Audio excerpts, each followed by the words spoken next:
Hi, I'm Mike Massimino, and this is Inside the International Space Station.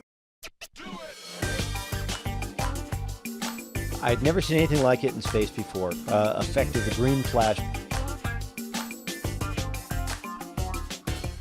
And I am inside the flight control room, and we're getting ready to speak to Dan Burbank and Don Pettit. They're in space, and we're going to see what they're up to. Hey, Don and Dan, howdy here.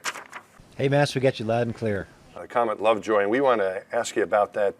Dan, did you know what you were looking at, and how did that all come about? Actually, I had no idea, and we do I get Astronomy Magazine and Sky and Telescope up here. Haven't had a lot of time to keep up with current events in them, but I had no idea. And it was one night, late at night, I guess December 20th, around 11 p.m.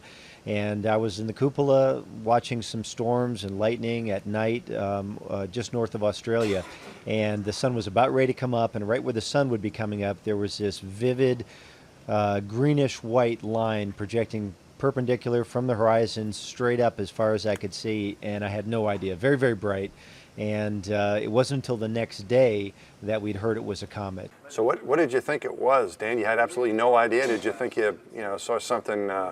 What went through your mind when you saw that thing? Actually, I'd never seen anything like it in space before. It did occur to me that it's possible it could have been a comet, but there was no comets of any significant size. I knew that while we were in on space station, so I knew there was nothing except for one very, very distant one that was would be very difficult to see without a telescope, and I hadn't even looked for that one before. So it occurred to me it could have been a comet. Didn't know how one could sneak up on us like that, and at one point I'm thinking maybe this is some effect of the green flash, for example. At sunrise, sunset, you may see this, but the fact that it stayed for such a long time and projected across such a long 20 degree or so, I guess about 10 degrees across the sky, I don't know. I just really didn't know at that time what to think. I drew it in my crew notebook, took one hasty picture that was poorly composed, worse than even my previously worst composed pictures.